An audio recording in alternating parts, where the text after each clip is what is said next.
Hi guys, it's Linda and Brian from faithfulfieldsh Homestead. We're doing, what are we doing? We're doing the 10 questions for all homesteaders. And it was a collaboration with Copper Kettle, right? Copper Kettle Farms. Copper Kettle Farms. I'm looking at their video now. I see the questions. That's what I'm going off of. Questions there and the description of their video. Okay, so what's the first question? What got you into homesteading?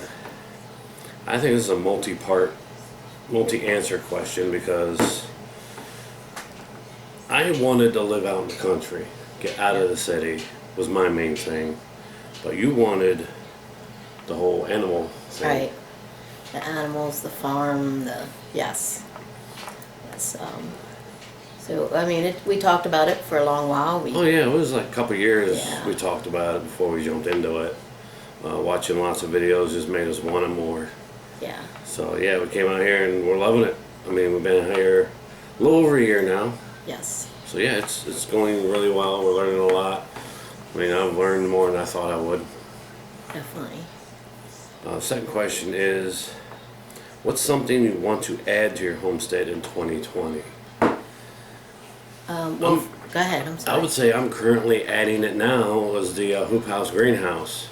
I'm building it. I watched like a dozen videos and everybody seems to do it a little differently, but the main concept is all the same. I'm pretty much kind of winging it as I go. Making it 12 foot wide by 48 foot long. So it's between weather and trying to figure things out as I go. It's taking me a little bit, but I'm actually ready for plastic now, so it should be done by mid next month at least. Yes, and I love all that too, but again, for me, it's animals. So I would like to add, well, we already had pigs in the past that we processed, so I'd like to add some more pigs. And maybe a donkey this year. We'll see. We have to have the structures and everything. We still have to build a but, shelter for that. Yeah, but it's just, you know, something, you know, you dream about, so. Yeah, I would like to add like ducks, turkeys, rabbits. There's more I'd like to add along the line, but maybe not this year, but down the road, yeah, I'll be definitely adding more animals down the road. So, question number 3. What's the most difficult lesson you've had to learn so far while homesteading? I would say time. It takes time. Yes. Time and patience. Yes. We are not like some typical homesteaders. We have 4 special needs children that require a lot of our time. So we are trying to balance that. Also balancing taking care of my mom and balancing living on a farm and running a farm. So like Brian said, it is time management. You know, sometimes we have days planned, we're going to do this, and then something comes out with one of the kids and the whole plan. So, but we're figuring out. We're getting into our routine, and we'll get through it. Yep. So what was that? That was 3, 4. Your favorite chore on the homestead? Mine's easy, feeding the animals in the morning. Feed the animals, That's like my favorite thing to do is feed the animals. Yeah. Plus, as the summer goes on, I like harvesting from the vegetables, reaping what you sow, you know. I love just seeing how much we're actually getting out of it. And last year's garden wasn't that great, you know, but we got a lot out of that garden. Yeah, we got a lot of canned stuff, and we sold some at the farmer's market. So yeah, I think it was pretty good. Yeah, it did good. So your favorite thing to grow?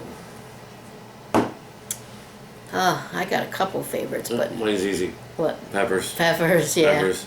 Especially now I'm getting into like making hot sauces. Like the end of last season, I collected all the peppers that we had left, just pulled them all off, threw them in a pot, made hot sauce, and it turned out really good. A lot of people like it. Yeah, it's really good. Yeah.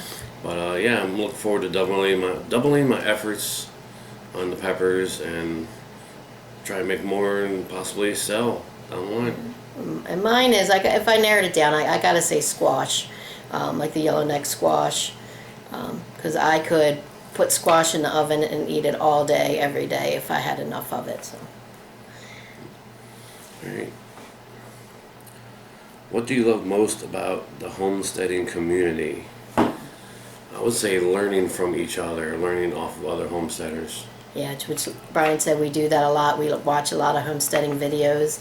The little town that we are in, there's farmers, and sometimes you come home and you find vegetables on your porch, or or if you call them up and say we need help with this, man, they're over there and they don't want any kind of payment. So again, it's helping each other, Yep. being close and being there for each other. Yeah. Your favorite meal that you make? That's you. Oh my goodness. That's your question. Favorite meal that I make? Yes. Wow, I don't know. I make some different meals because, like I said, some of our kids are very picky eaters. So my favorite meal.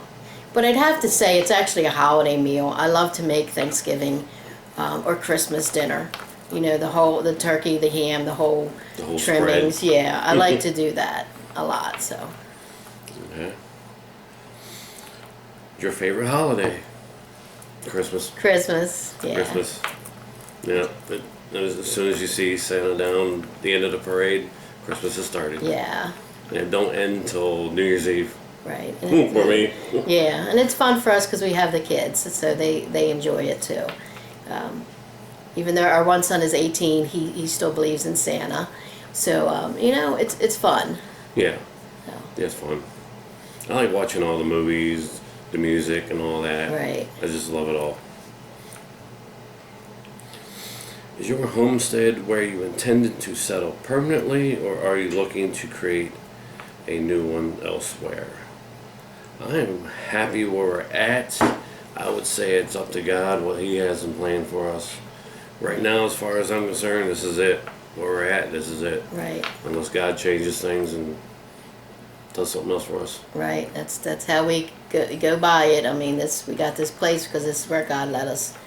And the only thing I think about behind us is 59 acres that a guy owns. So, maybe if he ever went to sell some of his acreage and God had it in His plan for us to have it, we might get some more acreage. But I also love it right here where we're at. Yeah, I think it's a good spot. Now, where were we? Okay, question 10.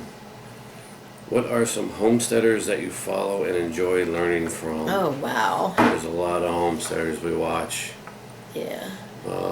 Stivers is the first one. The Stivers, the Hollers. The Hollers, yeah. The ones, Roots and Refuge, Roots and all the Refuge. main ones.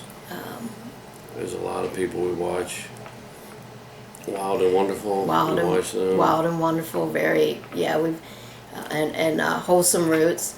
Yes. We actually met Wild and Wonderful and Wholesome Roots and the Stivers at the HOA this year when we went in Virginia. So yeah, that's a lot of our go-to. And there's one Big Family, is that the other one? big family. I don't know. The guy that does the wheel? What wheel? The guy that does the wheel and you have... Oh, you're talking about Cog Hill? No. Well, Cog Hill's good too. Yeah, we like watching him. What wheel? The wheel that your name is on and he looks at your... Oh, you're homestead. talking about two-family homestead. Two-family homestead. I always get them mixed up. Yeah, I like watching them to learn about how to set up your... Right. But I also like watching this guy in Australia. Self-Sufficient Me, I think, is one I like to watch. Yeah. But there's a lot of But them. there's a lot. Yes. There's like dozens. I'm not even coming to mind right now. But Right. there's more we like to watch. Yeah. I mean, and they're all, like Brian said, we learned something from all of them. They all have a different aspect on things that they do. And Yeah, it's like everybody does things a little bit differently. Right. And it helps us. Sometimes I like watching videos just to see what they got going on in the background. Mm-hmm. Just to see how they have things set up, whatever shelters they're doing, they're using and whatnot. So guys, that's our 10 answers to the 10 questions. I hope you enjoyed it. I hope you guys subscribe, hit the like button, and thanks for letting us join this collaboration. Again, it was Copper Kettle Farms that we collaborated with. And I guess we'll see you on the next one, guys. Thanks. Bye.